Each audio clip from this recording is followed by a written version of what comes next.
in the individual market. Did consider that. The CMS actuary had some analysis around that, but given that we now pay for the insurance for everybody in the individual market, we're subsidizing, I think, over 87% of people's premium acquisition. Nobody should be leaving subsidized insurance to buy one of these plans. If we're buying you a full insurance package, I don't know why you would leave and buy a short-term limited duration plan out of your own pocket. Well, doesn't make any sense to me, but. Let me say, the CBO was very clear on this. Yep. They projected premiums will increase by at least 3% due to your junk plan rule. And other studies, including one out of the Urban Institute, they've projected higher premium increases across the board as well. You're going in the wrong direction. Well, families need relief. And what is happening is your sabotage, allowing these junk plans, is hurting everybody. And we had expert testimony last week from folks that are implementing in many states that said as much. Your department also finalized a proposal in the final rule that would allow junk plans to be renewed for up to 36 months. This was not presented in the proposed rules, and the proposed rule and stakeholders did not have an opportunity to provide input in rulemaking. Why did HHS sidestep the rulemaking process and finalize a major policy change that was not presented in the proposed rule? I don't believe we did, and my memory is that we asked the question whether there was legal authority for renewability, but I'm not confident of that. But I thought we had asked that question, but I'm not aware of any legal infirmity in the administrative process. So you're saying the department's general counsel provided a legal opinion on the renewability provision? No, I'm saying that I thought we had asked for comment in the notice of proposed rulemaking around the question of renewability. I may be mistaken. Would you please share those documents with the committee? No, I'm saying we asked the question to the public as to whether, and asked for comment. You were asking about whether something was fairly included in the notice of proposed rulemaking. Yes, could you provide those documents that you said you provided to the public and any of the legal opinions or questions? Well, it would be in the Federal Register, because it would be, what I'm saying is I think in the notice of proposed rulemaking we asked that question. So I may be mistaken. You would not provide those documents? I don't think you're listening to what I'm saying, which is that it's in the notice, I believe in the notice of proposed rulemaking we asked the question. But your department's general counsel's legal opinion would not be in the Federal Register. Would you please provide those documents to the committee? We would have to review that under a request for privilege and decide and determine whether that's appropriate to share. I don't believe that you did. Gentlewoman's time has expired. I now would like to recognize the gentleman from Kentucky, Mr. Guthrie. Thank you. Thank you, Mr. Secretary. Just a couple of things before I get to my questions. I believe short-term duration plans were legal under the previous administration. That's correct. For the entirety of the Obama administration, they existed for 12 months up until just the waning hours of the Obama administration, when they cut them back only to 3 months to try to drive people into the exchange market.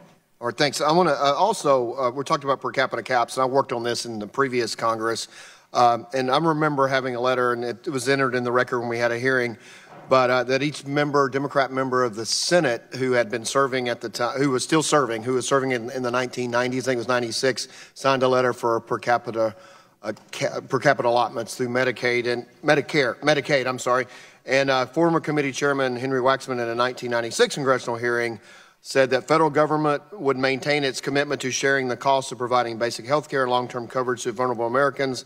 And he correctly pointed out that states would have both the incentives and the tools to manage Medicaid more efficiently. He did say that obviously the federal assistance would have to change if there was increases beyond the control of states, hurricanes, floods, outbreaks of contagious diseases. But that was something that in the 90s at least was more bipartisan. Let me just get to, I had a lady came into my office the other day, and a lot of us have people that come regularly with different groups with diseases, and she has ovarian cancer, and touched my heart. But her biggest struggle when I was talking to her was about her daughter. She had her grandchildren because her daughter had an opioid addiction.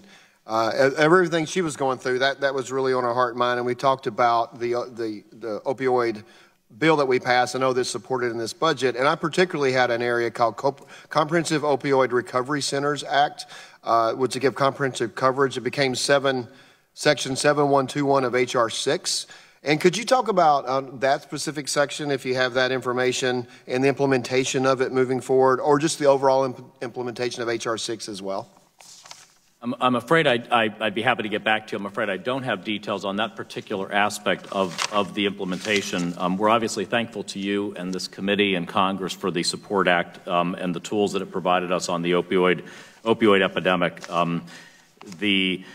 Nearly every part of HHS is involved in implementing the Support Act. It is such a comprehensive piece of legislation. We're driving forward under the direction of our Assistant Secretary for Health, Admiral Brett Giroir, and trying to make sure we meet all deadlines in implementing all the various provisions of the Act.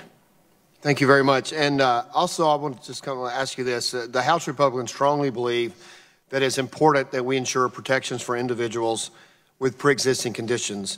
And this is a commitment by you and President Trump, correct? That's correct. The President has made clear he will sign no legislation that would change the Affordable Care Act that does not protect pre-existing conditions. His budget mandates that if Congress were to pass it, the $1.2 trillion American health care grant program to states would have to have effective risk pooling mechanisms or other genuine protections for pre-existing conditions, which we've actually worked with states to do. I have granted, I believe, 7 waivers to states under the Affordable Care Act to create reinsurance pools that have actually brought premiums down from 9 to 30% as a result of these pre-existing conditions pooling mechanisms.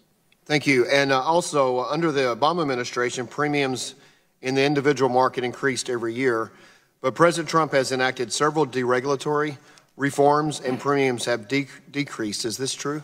That's absolutely true. Premiums for the first time in the history of the Affordable Care Act actually went down almost 2% from 2018 to 2019, and we saw the first increase in the number of plans since 2015. These are directly attributable to steps that we have taken to try to stabilize the marketplace, including the first thing that we did on it was a marketplace stabilization rule that were the things the insurance industry said we need to be able to run a predictable, actuarially valid, non-gamed system. So we've been going out of our way to try to protect it, to make premiums lower and choices better. Okay, thank you. There's been proposals for Medicare for All, a single-payer government-run Medicare for All bill. 158 million Americans receive their insurance through their employer or their unions. What would happen to these 158 million employees if we pass Medicare for All, from the proposals you've seen? So CMS's data is actually 174 million Americans have their insurance through their employers, and under the plans, at least some that I have seen, your employer insurance would immediately go away because it would be outlawed. You would have to go on Medicare. Even plans that don't mandate that immediately would eventually cause the private sector plans to go away because you would create such a financial advantage. The Medicare plans, which I think pay 40% less to providers by law, end up paying 40% less than commercial plans. It would effectively drive all private plans out of business. So one way or the other, the different iterations would lead to 174 million Americans not having the insurance they have today. Thank you. My time has expired. I yield back. Thank you. Recent hearings, briefings, Washington Journal segments, and other programs on the President's budget request are available at cspan.org. Type President's 2020 Budget Request in the Video Library search bar on the homepage. And today, former Vice President Joe Biden will be speaking at a Delaware Democratic Party fundraiser in Dover. Live coverage of the event will begin at 6:15 p.m. Eastern, with the former Delaware Senator speaking at about 7 Eastern on C-SPAN. You can also watch live online at cspan.org or listen on our free radio app. Tonight on Afterwards, Georgetown University professor Angela Stent examines Russia's foreign policy and international goals in her book, Putin's World: Russia Against the West and with the Rest. She's interviewed by Nevada Democratic Congresswoman Dina Titus, who serves on the House Foreign Affairs Committee. Are you a little more optimistic that if we find some common ground, like you mentioned, the arms control, that we can be a good partner with Russia? Putin's popularity has fallen by about 40 points since he was reelected last year as president. And public opinion data in Russia shows that the majority of Russians now don't want stability, they want change. They want a better economic situation. And many of those people understand that having this very antagonistic relationship to the West is really not the way to go if they want to have greater economic growth. Watch Afterwards tonight at 9 Eastern on C-SPAN 2. Monday night, on the Communicators, Democratic Congressman Mike Doyle, chair of the House Subcommittee overseeing technology and communications. He talks about net neutrality. He's interviewed by David McCabe, technology reporter for Axios. Priority right now is to get this net neutrality issue in statute and finalized once and for all. After 15 years of watching this issue ping-pong back and forth between FCC Commissioner, I think the public overwhelmingly supports net neutrality rules and wants to see some certainty and permanence to this issue. Watch The Communicators Monday night at 8 Eastern on C-SPAN 2. On Monday, the president released his budget proposal for fiscal year 2020. The request includes $750 billion for defense spending and $8.6 billion for barriers along the border with Mexico. It also assumes $1 trillion in deficits over the next 3 years. Acting White House Budget Director Russell Vought testified on the budget at a Senate hearing.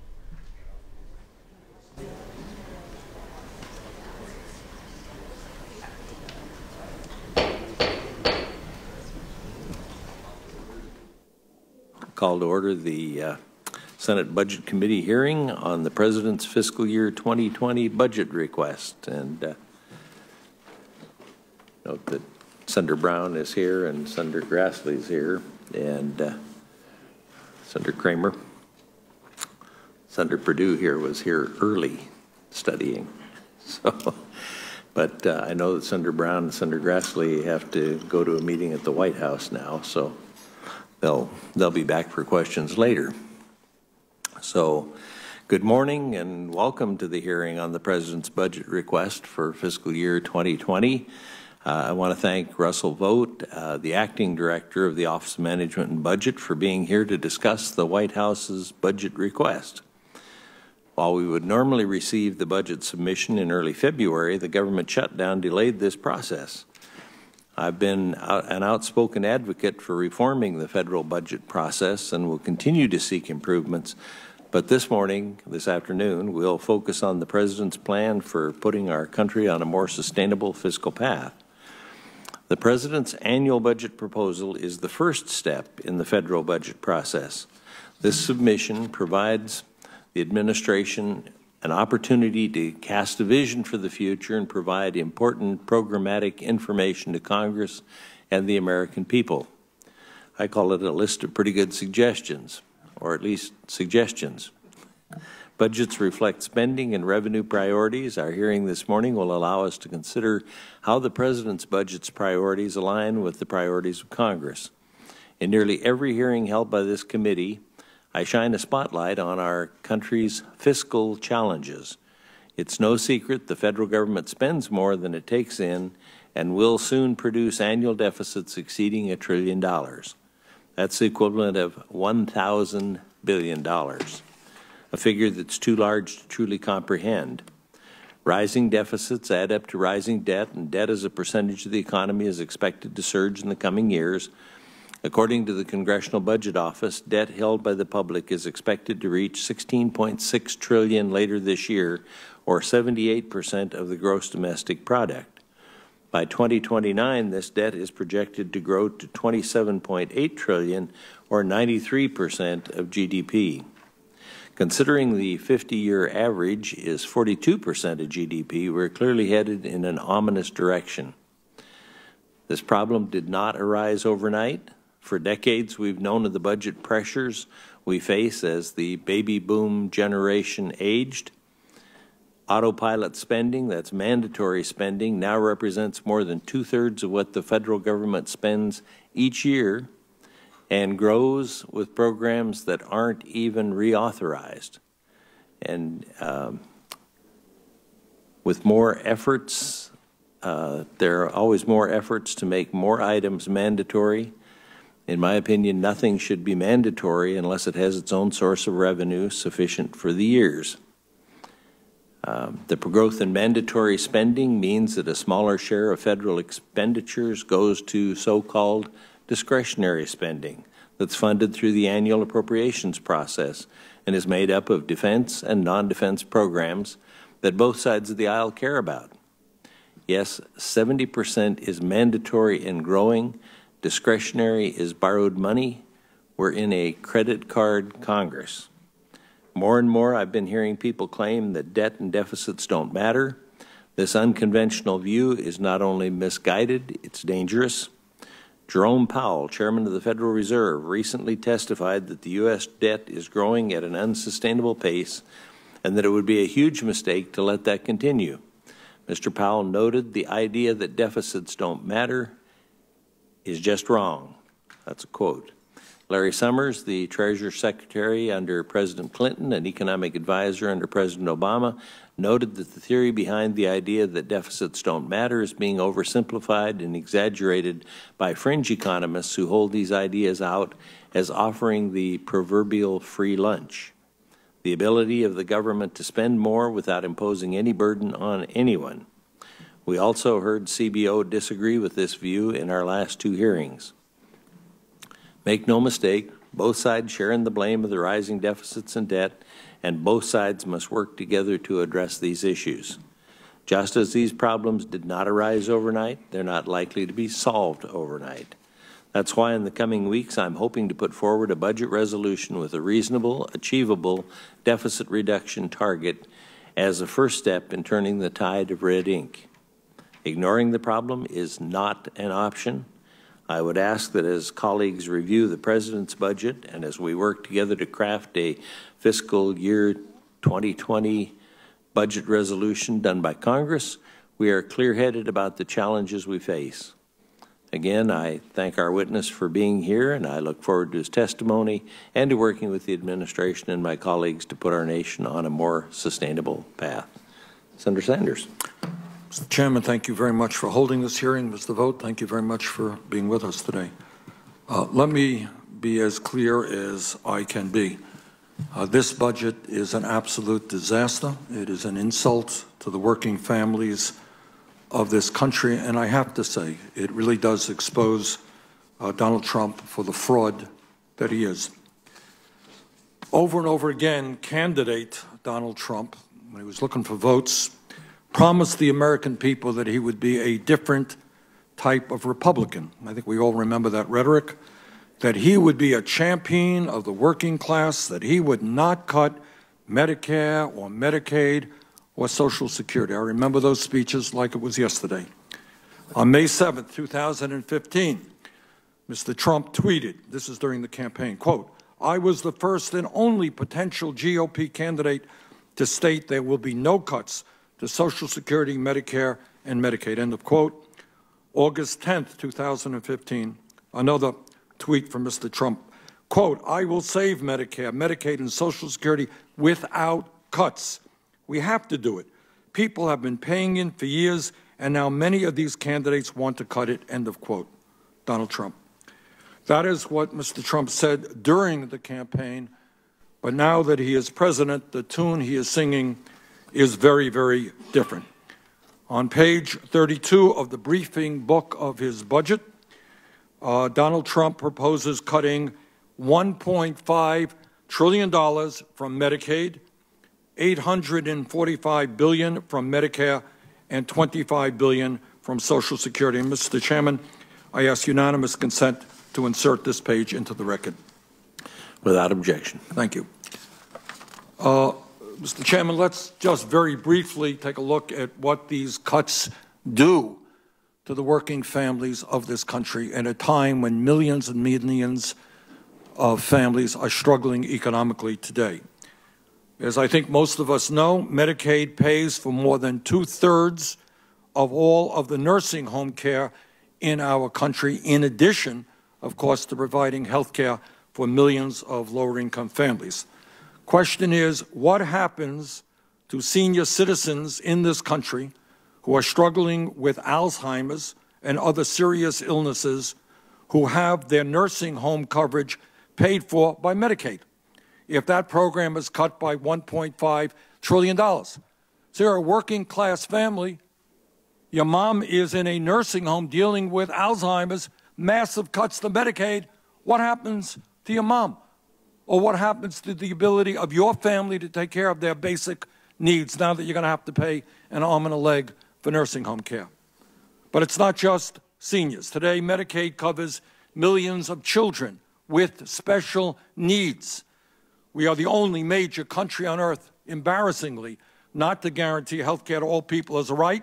But this budget makes a bad situation worse, and would throw millions of children with special needs off of the health insurance they have.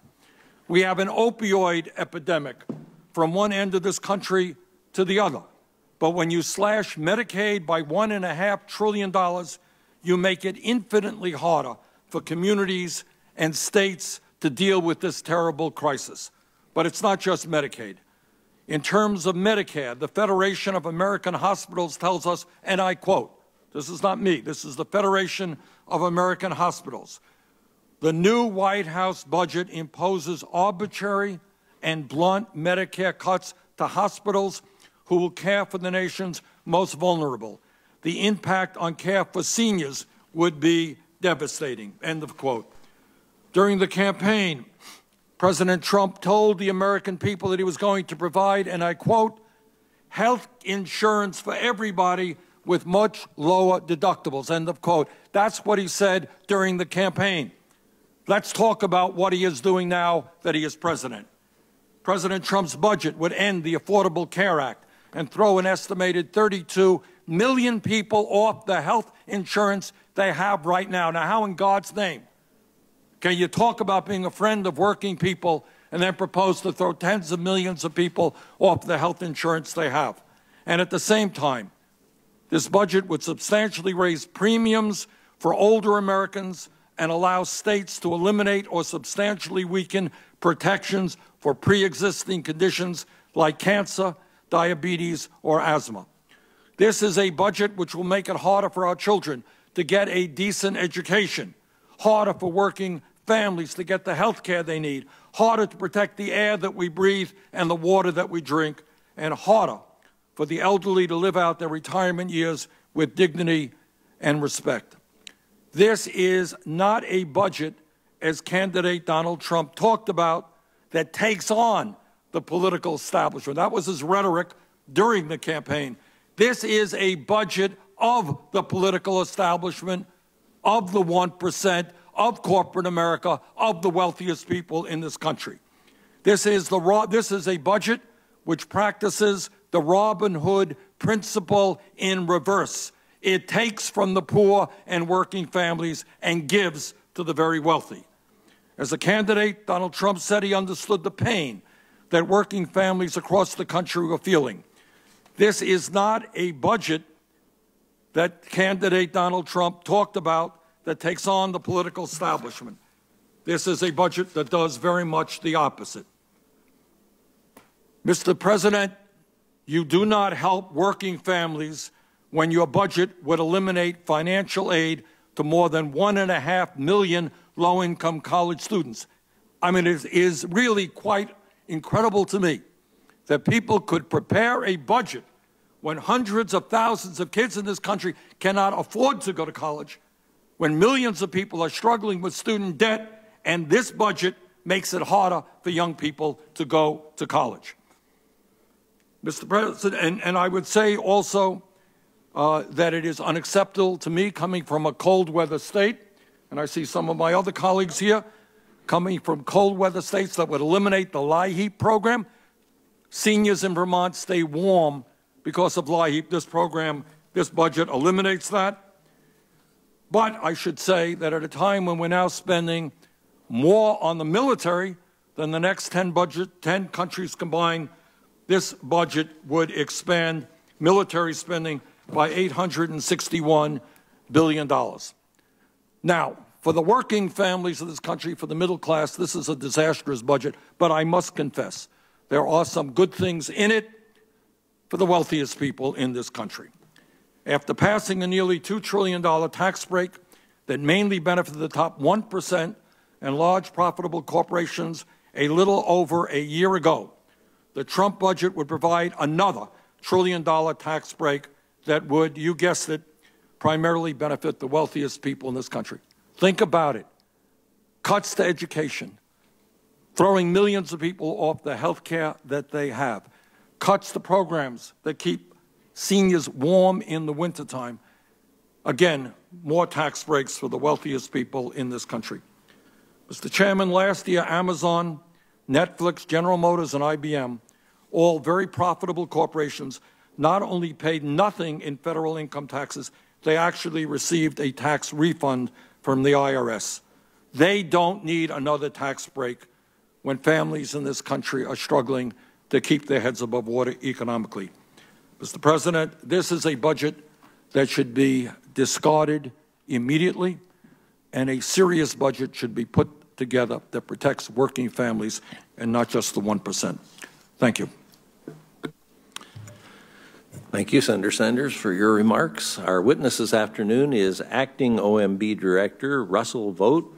Director Vogt was confirmed to his position as OMB Deputy Director by the Senate in February of last year, and he oversaw the final development of the present fiscal year 2020 budget submission this year. We appreciate your work, and we look forward to receiving your testimony on the President's vision for the nation. For the information of colleagues, Director Vogt will take up to 7 minutes for his opening statement, followed by questions. Welcome, Director Vogt. Please begin. Thank you, Mr. Chairman. Chairman Enzi, Ranking Member Sanders, members of the committee, thank you for this opportunity to testify on President Trump's fiscal year 2020 budget. On Monday, I submitted my full statement for the record. However, my oral testimony today, I just want to hit a few key points. Over the past 2 years, President Trump has unleashed the American economy through his pro-growth agenda, resulting in a return to prosperity for the American people. Working alongside many of you on this committee, President Trump signed historic tax reform into law, marking the first time in 30 years that our nation's tax code was updated and improved. It provided much-needed relief to all Americans, especially the middle class. Throughout his administration, President Trump has implemented a robust regulatory reform agenda, resulting in small businesses and the American economy saving more than $33 billion in burdensome regulatory costs. However, these great achievements will be challenging to maintain if we do not get our fiscal house in order. Annual deficits are continuing to rise and will exceed $1 trillion a year, and interest payments on the national debt are projected to double. Interest payments on the national debt are projected to exceed military spending by 2024. The national debt nearly doubled under the prior administration and is now more than $22 trillion. This level of debt is unsustainable and threatens the prosperity and economic freedom of future generations. The President's commitment to fiscal responsibility has been outlined in his previous budgets, and again today, he is requesting more reductions to both discretionary and mandatory spending than any other president in history.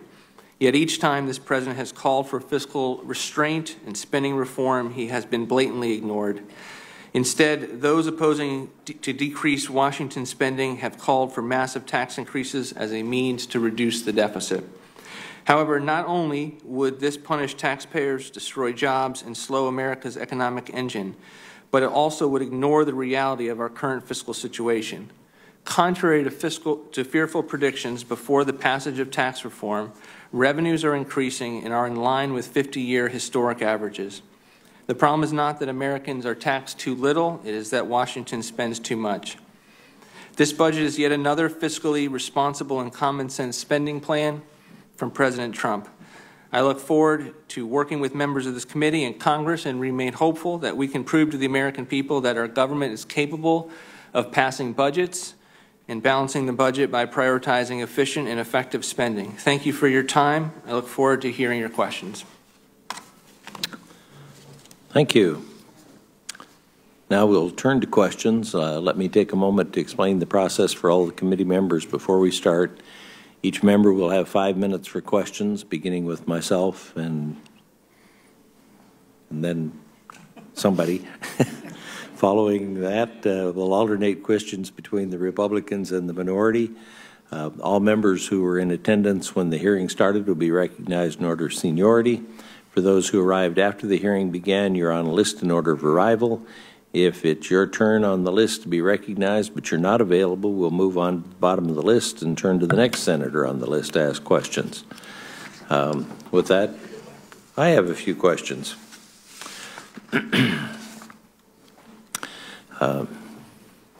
Director Vogt, the President's budget requests a large increase in overseas contingency operations funding to provide a total of $750 billion in defense spending in fiscal year 2020.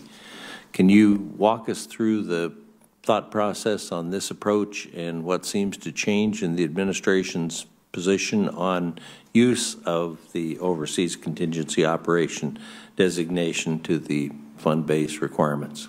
Thank you for the question, Mr. Chairman. We, as you mentioned, do propose $165 billion into the OCO account. This is the money that we believe is necessary to continue the rebuild of the military in excess of what the current cap level for defense of $576 billion would be, to arrive at a number of $750 billion. When you also factor in $9 billion in military construction funding. Our view is that we need to move away from the types of two-year caps deals that are largely unpaid for, in which we increase spending for non-defense discretionary spending, and the current paradigm is to have $1 of non-defense spending increase for every $1 of defense spending increase. We believe that paradigm needs to go in a different direction. We believe that it's important that we actually make choices. We're now in a time of $22 trillion in national debt, trillion-dollar deficits. We need to be able to say to the American people, we can afford to continue to spend money on the military and rebuild it for what the Commander-in-Chief believes is necessary to secure the country, and we're going to identify dollars that to non-defense spending programs that we can no longer afford. We have gone through a process to identify programs that we believe can receive less money and still perform the functions that they were either set up or can be reformed. But it is vital from our standpoint that we move away from these two-year caps deals that really don't allow us to set choices. And I just would make one last point. I know you have other questions. As it pertains to the mandatory reforms that people often talk about that are attached to these two-year deals, we've seen less and less mandatory reforms with each of these cap agreements since 2011. And when you look at the fine print, they're often not mandatory reforms that will lead to fundamental change of our fiscal situation. They're often extending user fees or extending laws that are currently set to expire, but they rarely have the types of reforms that actually lead to the lowering of the cost curves that we talk about as it pertains to mandatory spending. Thank you. The President's budget proposal supports currently authorized level of spending for the Highway Trust Fund through fiscal year 2020. When Fixing America's Surface Transportation, the FAST Act expires, OMB's baseline appears to reduce Highway Trust Fund spending to match revenue levels beginning in 2021. Is this a realistic assumption on the future spending for the Highway Trust Fund? Does the administration support any policy options maintaining transportation spending as FAST Act levels after its expiration? Well, let me first start by saying what a priority infrastructure spending is for this president. It's one of the reasons why we included $200 billion investment into infrastructure that's not meant to just be surface transportation, and that's one of the reasons why it is considered outside of the trust fund. So this president's very committed to that. In terms of the question that you asked, we reflect current law with this, and so we think it's a more accurate baseline. That said, we do recognize that there's about $150 billion shortfall in the trust fund that needs to be addressed, and we are willing to work with Congress along those same lines. Another point I would like to make on infrastructure is we do have less detail on our infrastructure plan this year as it pertains to the first two budgets. That's intentional. It's because we recognize that Congress had concerns with our first two proposals, and we want to pass a law, or we want to enact a law that you all are able to send us. And so we're trying to work with you all, and we're in wait and see to be able to identify ways that we can work with you all to be able to put a bill on the president's desk. Thank you. And my time's almost expired, so I'll move on to Senator Stabenow. Thank you very much, Mr. Chairman, and welcome, Mr. Vogt. First of all,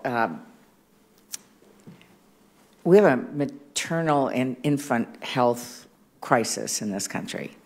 Mr. Vogt, can you explain to me why the administration eliminates funding for more than half of the maternal and child health programs at the Health Resources and Services Administration?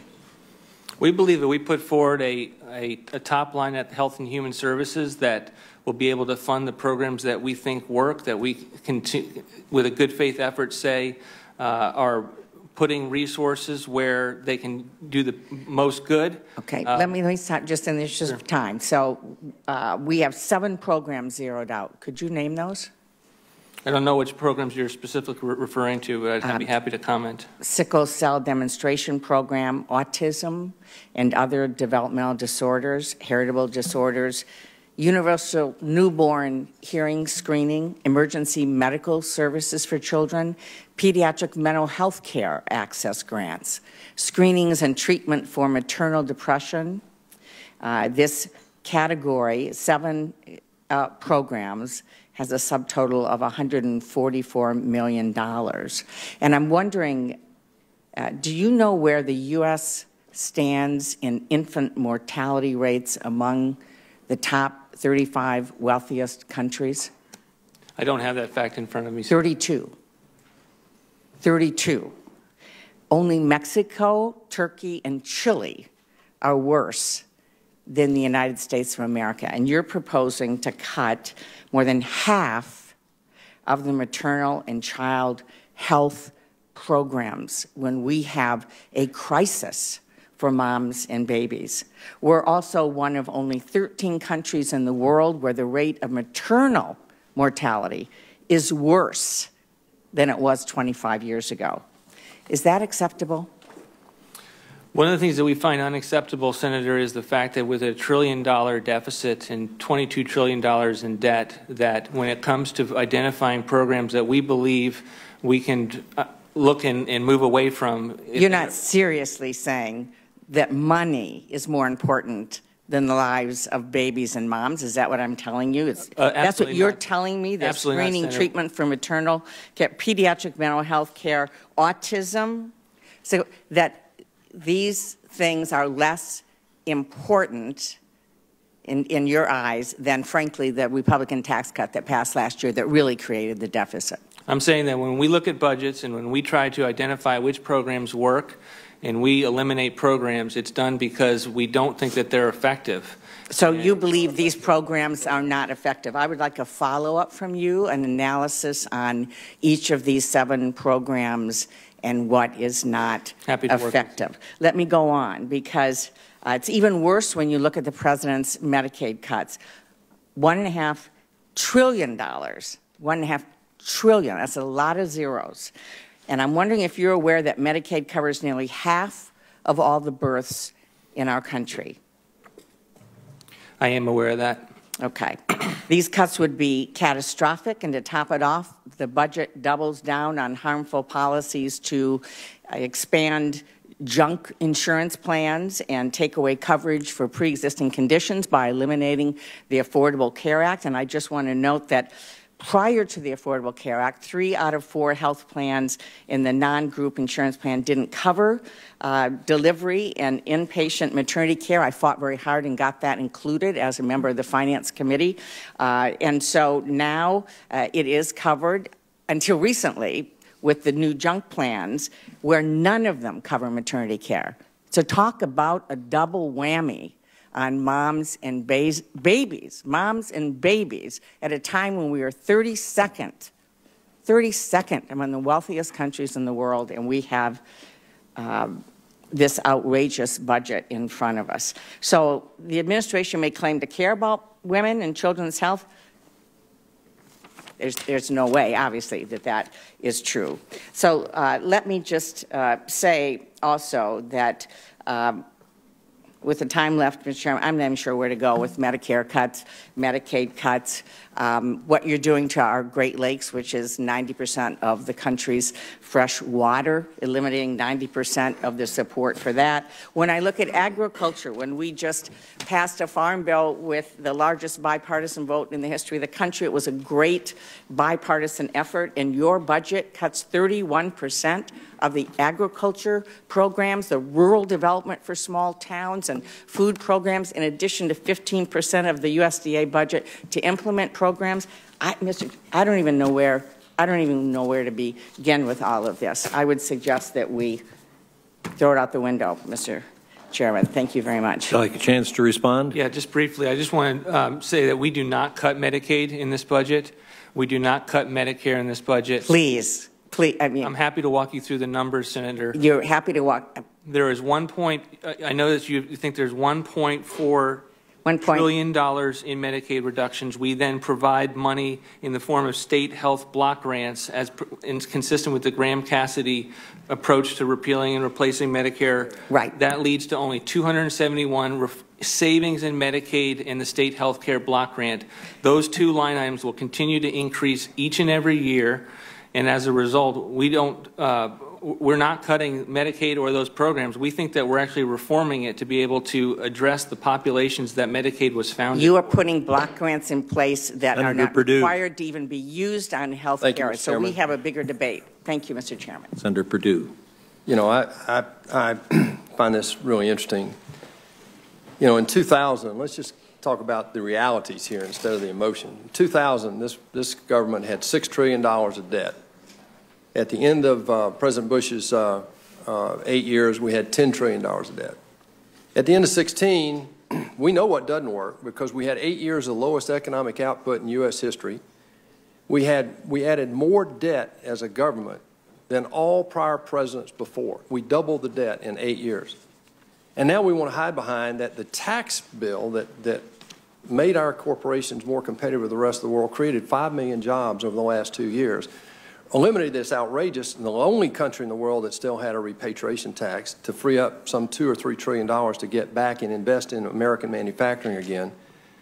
And the CBO said if you grew the economy less than 0.5%, I think it was 0.4%, it more than paid for it. Well, we're doing more than that. It's growing over 3.1% the latest quarter. If you look at the last year, we've got the highest median income in U.S. history, lowest unemployment in about 50 years. There's no question we know what didn't work for 8 years and what's beginning to work now. Here's the problem. Right now we have a $1.1 trillion deficit. That did not start this year or last year. The problem is we spend discretionary is $1.4 trillion, if I understand this right, in 2020. Mandatory is about 2.8. And here comes the punchline. Because of the $22 trillion of debt, interest goes up over $100 billion just in 2 short years. By 2023 or 24, you're saying we'll spend more on interest than we do on the military at current interest rates. The problem is right now we subsidize, this is the crisis that we're facing here, and nobody wants to talk about it. We're losing the right to do the right thing. Everybody wants to do everything that everybody wants to do. The problem is, and I have a question coming here real quick, but I want to set this ground. Social Security right now is bankrupt. That trust fund was never supposed to go to zero. It goes to zero in 12 years by CBO's estimate, not my estimate. Medicare goes to zero in 8 short years. These things have to be saved.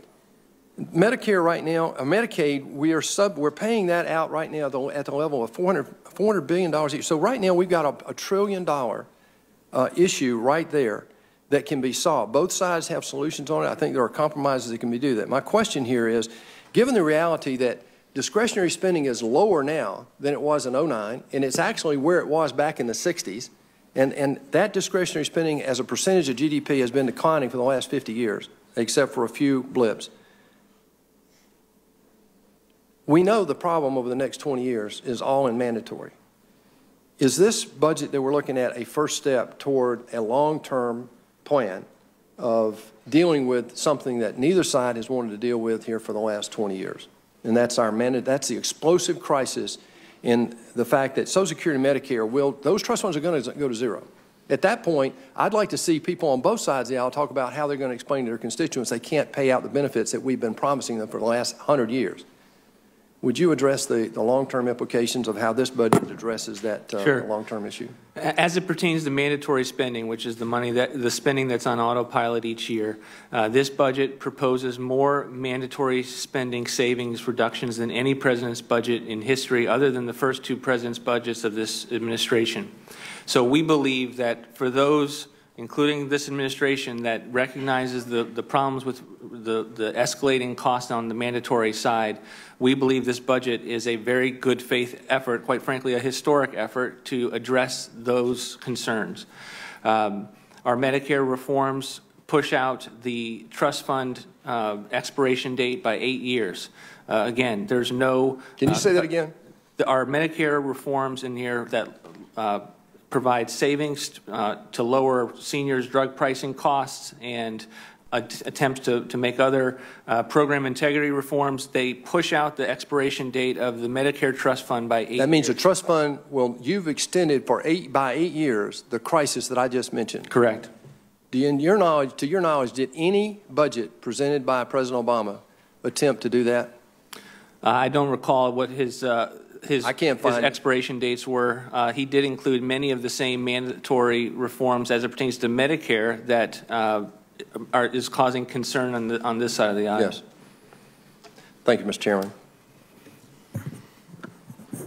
Thank you. Senator Wyden. Thank you, Mr. Chairman. Mr. Vogt, I will tell you, when I look at your budget, it offers up almost an inexhaustible supply of bad ideas for working families, for seniors, for the vulnerable. And as the ranking Democrat on the Tax Writing Finance Committee, I know that many of these ideas are paid for, certainly in part, through borrowed dollars that were generated by a tax bill stacked in favor of the 1%. And just so we're clear on this point, Mr. Vogt, if I can see you, Graham Cassidy, which you touted, tanked in the Senate Finance Committee because Republicans saw that it hurt so many vulnerable people, they couldn't even bring it up. So you are recycling a proposal that was already exposed as a mess for the vulnerable, as evidenced by the fact that Republicans in the Senate Finance Committee, where I and Senator Whitehouse, in fact, Senator Enzi, we all served, Republicans couldn't even bring it up. Here's my question. One of your particularly ill-advised ideas, as it affects my part of the world, is to once again try to sell off the Bonneville Power Administration. Now, this is a plan that basically steals from Oregonians, from our businesses, from our families. It was unacceptable when George Bush tried to do it. It has been unacceptable year after year after year, and yet you still seem to be hunting and pecking for a way to advance this idea that would be so harmful to the American people. And the people it's going to hurt are the folks who are on an economic tightrope. They balance their food against their fuel, and their fuel against their medical care. And could you just explain to me, because I'm going to have town hall meetings Friday. I'm going to basically be flying most of the night to get home to small communities in rural Oregon where Bonneville Power is enormously important. Can you tell me how the administration's proposal to sell off Bonneville Power will be in the best interests of families in rural Oregon, where I'm going to be in less than 48 hours? Sure. As you noted, we do propose to sell the transmission lines and many of the electrical assets of the Bonneville Power Administration. Most of the electricity generation transmission lines across this country are owned currently by the private sector. We believe that that can work in this situation as well, and that from the standpoint of federal taxpayers, including the people of Oregon, that they can benefit from $5.7 billion that is reducing the deficit and allowing us to save some money so that we don't have to make reductions elsewhere. So from the standpoint of your constituents, we don't think that there's going to be adverse impact, and we want to move away from the fact that when the private sector is not in charge of being able to make capital investments without the federal government being backing behind that, it's not the most efficient allocation of resources, and that's what we're trying to move away from in this budget. Well, you finally exposed the heart of this ideological agenda. We haven't actually had somebody do that as far as I can remember. You used the word privatize. What your agenda now, and I'll make sure that folks in rural Oregon know about that this weekend, your agenda is to privatize Bonneville. I haven't even heard other conservatives say that. They've talked about market-oriented reforms, but you said you wanted to privatize it. I'll tell you, this is a loser. It is a loser for the families I represent. Senator Murray, my seatmate from Washington State, very much shares the view. And I'll just wrap up by giving you extra points for candor, because you're going somewhere where the far right hasn't really gone, and that is to, in effect, say you are for thorough privatization of Bonneville Power. And I guarantee you that's going to hurt a lot of people in our part of the world, and I hope you'll rethink it. Thank you, Mr. Thank you. Senator Scott. First off, Mr. Vogt, thank you for your hard work. I walked in eight years ago as governor with a $4 billion budget deficit, and prior administration that had raised taxes, increased debt, and it made it very difficult. We lost jobs, all those things. And so I know it's very difficult to allocate the dollars and try to get a return on all the dollars that government spends. And so I went through a lot of this. So, and ours was smaller. I think we had about 4,000 lines to our budget, and we're trying to get a return. One of the things that is important to me in your budget that surprised me, though, was the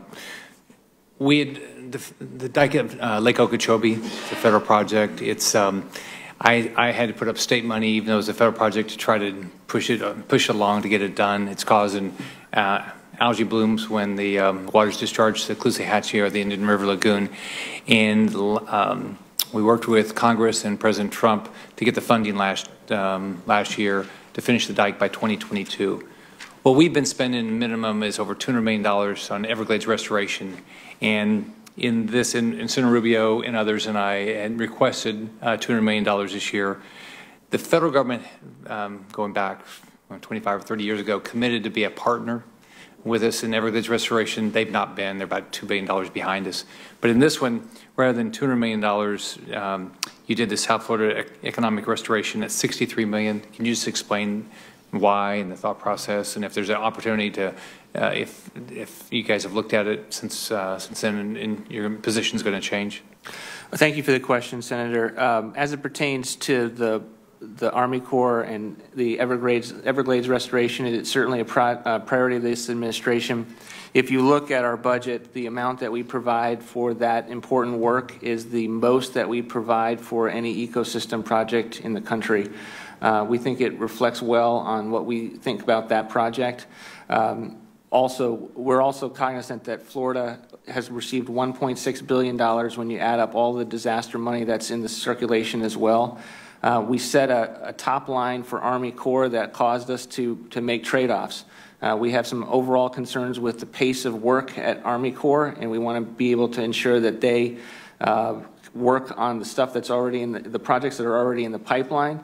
But we are certainly willing to work with you on an ongoing basis, and we do recognize that Congress provided more money than we would have liked in the Army Corps budget during the appropriations process, and as a result, last year the Everglades project went higher than what we proposed in the budget and ended up at $100 million. So we'll certainly work with you if Congress appropriates more than our budget in working through that important work. And I know that you've had many conversations with the President about the important work of restoring the Everglades, and you know that we've stood by the commitments we've made with regard to those projects. And the dike money that was appropriated last year, there's no interest in trying to redirect any of that. Is that right? I'm not aware of that idea, but I'm happy to work with you and talk with about it further. Okay. Yeah. I mean, it's significant because you know if we have any significant rainfall, we end up the Corps is in their position. They have to discharge water to make sure they don't have a break in the dike. And so I just want to make sure, put a lot of effort in 8 years to try to get the money and get that the dike funded, and I don't want it to change. I'm still disappointed that there's not more money for Everglades restoration. So. Understood. But thanks for your hard work, and I know having to do something similar for 8 years, it's very difficult to allocate the dollars. Thank you. Senator Kane. Thank you, Mr. Chair, and thanks to the witness. The claim that the President's interested in fiscal responsibility is sort of undercut by the fact that this budget doesn't reach balance till year 15. We've been in a track record here where presidents of both parties have been submitting budgets that try to hit balance within 10 years, whether or not we get there or not. So the President saying, well, we'll hit balance within year 15 completely undercuts the pretense to fiscal responsibility. I want to ask you about funding on education. Page 135 in the budget blueprint suggests that the congressional appropriation in fiscal year 2019 was $70.5 billion in the education accounts, and in 2020 the President's request is $62 billion, a reduction of $8.5 billion, a 12% cut. Are we just spending too much money on education? We believe that it's important to identify programs that work and programs that don't work. Which don't work? Well, for instance, we look at the 21st Century Community Center program. It's about $1.5 billion program. We look at the evidence and we find that students only stay for about 30 days in the program, and the majority of them don't improve at all in reading or math. So you propose to eliminate that? We do. And what other programs do you think we shouldn't spend money on? We propose to eliminate large block grants as it pertains to teacher development, because the amount of money is so diffuse that it does not lead to results. We propose to eliminate the Title IV block grant because, again, it ends up being a transfer to schools and localities in which the dollars ends up being $30,000 per school district, and it doesn't lead to achievable results for students. But that said, our vision of education spending, Senator, also is reflected in the fact that we have $50 billion. Yeah, let me come to that. I'm going to ask about that now. I think it's interesting. The overall cut to education is $8.5 billion. It's a 12% cut. Some of the programs you mentioned, you don't think they're valuable. Your secretary, who's not a champion of public education, doesn't think they're valuable, but public educators actually do think they're valuable. But you do something very interesting. You have a education freedom scholarship. So you're cutting $8.5 billion a year out of public education money, and you're promoting $5 billion a year as a tax credit for individuals or corporations that want to give money for private school vouchers. I'm going to talk about that one for a minute, a tax credit. And I believe it's a dollar for dollar tax credit. Right now, if I want to write a charitable contribution to one of the schools, a good private school, so they can help kids afford to go there, I get a tax deduction.